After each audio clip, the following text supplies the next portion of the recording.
In this chapter, we will examine the role of ethics and how it affects organization. So, what is business ethics? Ethics is essentially involves how we act, live, lead our lives, and treat others.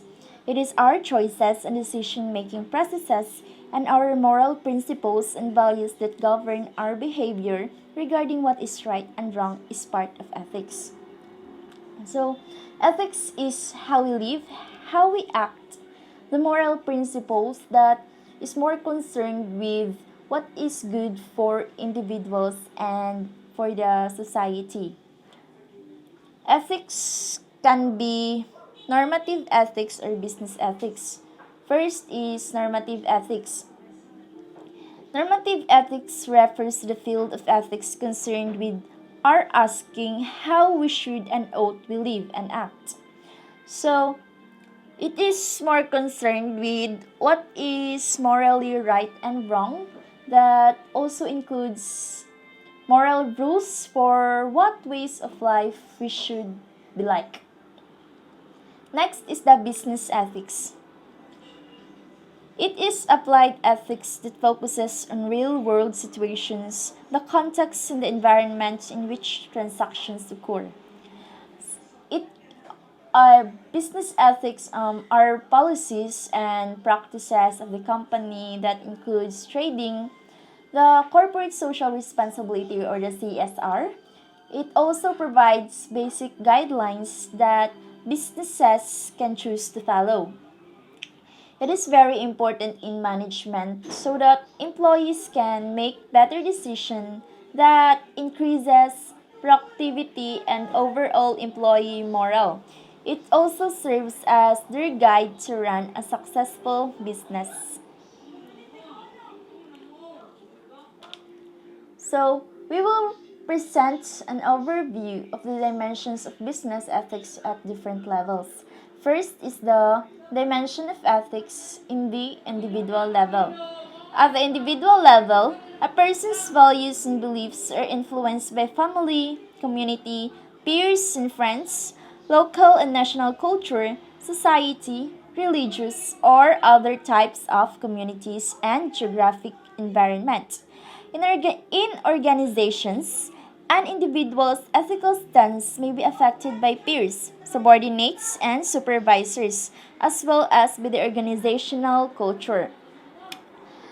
The dimensions of ethics in the individual level talks about how others influenced you as an individual in making decisions and doing actions.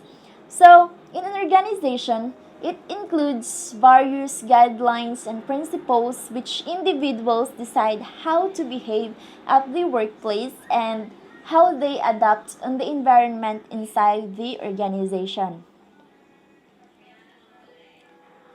Ethics and values in terminal and instrumental values.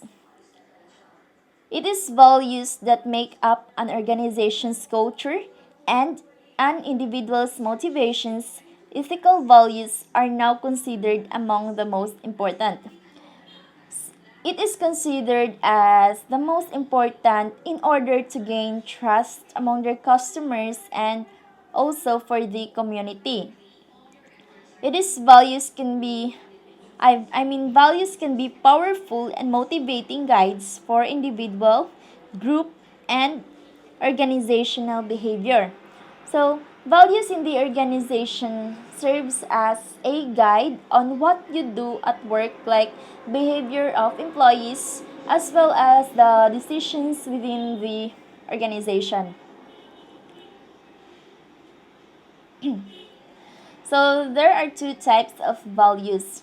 First is the terminal values, are desired goals, objectives, or end states that individuals wish to pursue.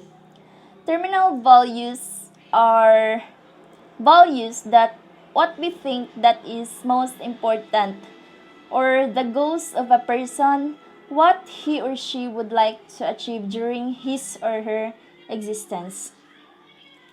Second value is the instrumental values, our preferred means of behavior used to obtain those goals. So, instrumental values serves as your means of achieving your terminal values. It is more focused on personality traits and character. So, in an organization, the terminal values serve as your plans and decisions, while the instrumental serves as the actions that you will be taking in order to achieve your goals.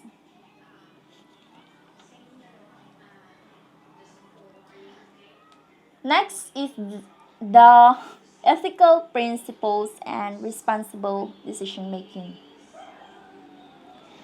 Ethical principles are different from values in that the former are considered as rules that are more permanent, universal, and unchanging, whereas values are subjective, even personal, and can change with time. So, ethical principles is not a straightforward guide that guarantees the making of an ethically correct decision. Instead, it only points on what to consider or to balance in making decisions. It is also a principle that helps to inform and influence values. There are seven types of ethical principles. First is the utilitarianism, a consequentialist, ends justifies means approach. Basically holds that an action is morally right if it produces the greatest good for the greatest number of people. So, it helps individuals to assess whether an action is good or bad, that an action is good if it is for the good of the greatest number of people. Next is the universalism, a duty-based approach. Universalism is a principle that considers the welfare and risk of all parties when considering policy decisions and outcomes.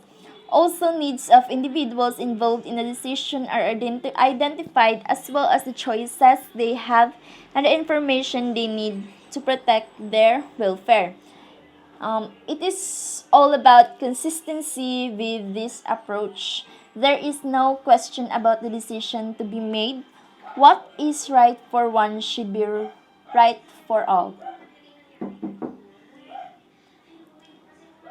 Next is the rights, a moral, and legal entitlement based approach.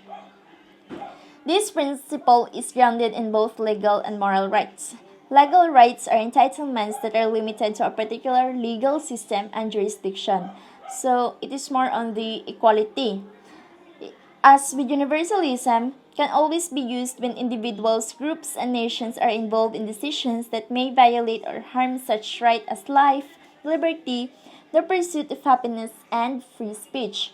So, it is rights or freedom of an individual, rules about what is allowed of people according to some legal system. Fourth is the justice, procedures, compensation, and retribution.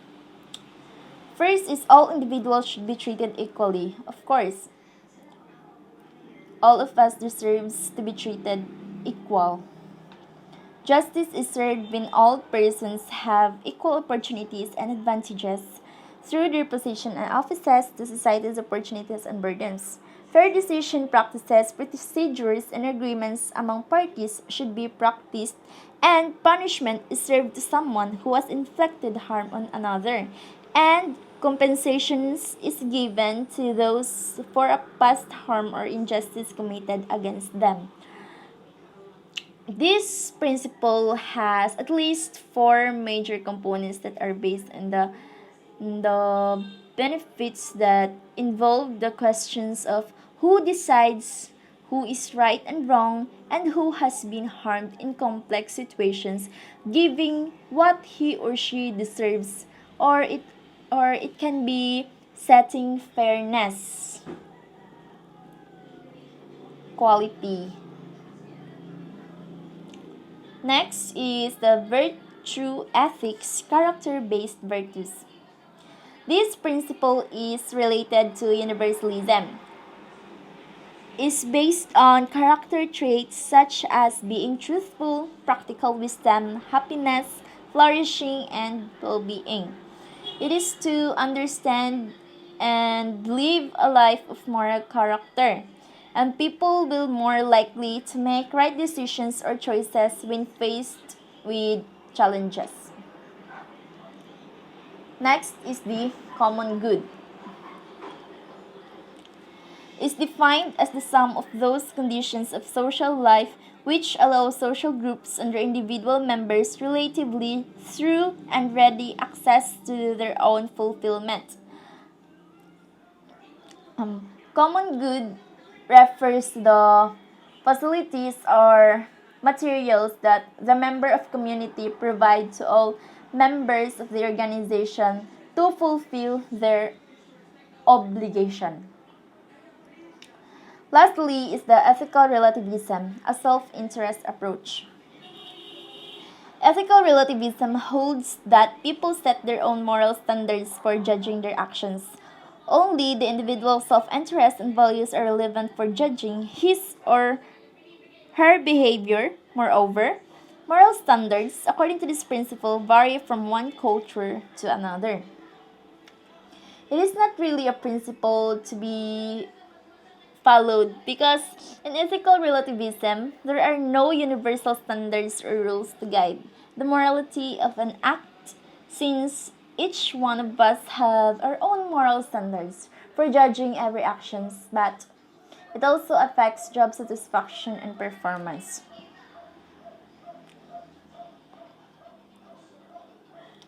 Next is the leadership ethics at the organizational level. Organizational leadership is an important first step toward identifying and enacting purpose and ethical values that are central to internal alignment, external market effectiveness, and responsibility towards stakeholders. Leadership is defined as the ability to influence followers to achieve common goals through shared purposes. So, it is more on the responsibility since management includes organizing, controlling, leading, and leadership is directing function of management. So the organizational leaders are the ones who are responsible in executive direct, guide and influence the behavior, the work of others towards accomplishment of specific goals.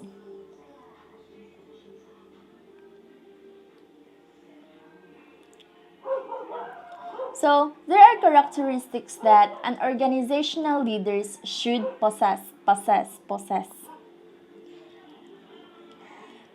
First is show respect for others. Respecting others requires leaders to recognize the intrinsic worth of others and forces them to treat people as ends in themselves, never as means to an end. It is like an organizational leader must give and defines the individual value of his or her employees, motivating individuals for them to work hard. Second is treat all stakeholders fairly. Ethical leaders strive to treat everyone their decisions may affect in a fair and just manner. Equality is also a top priority for ethical leaders and needs to factor prominently into their decision making. Ethical leaders must refrain from offering special treatment to others. Failure to do so creates winners and losers, in groups and out groups, and can breed resentment between those who receive special treatment and those who do not. So, in an organization, there should be a fair treatment of individuals to avoid conflict, hatred, and jealousy. The third is work toward a common good. Ethical leaders strive to further social or institutional goals that are greater than the goals of the individual.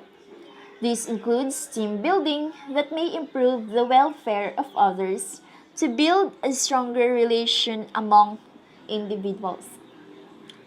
Fourth is build community.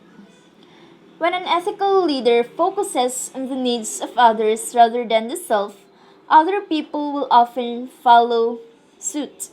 This can lead to a strong contingent of followers working with a leader to achieve a common goal that is compatible with the desires of all stakeholders.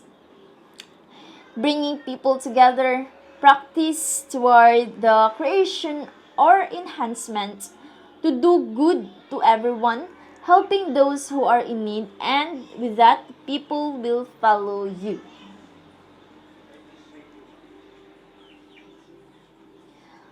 Fifth is be honest. Being honest is not simply telling the truth and avoiding deceitful behaviors. It requires leaders to be as open as possible and to describe the reality fully, accurately, and in sufficient detail.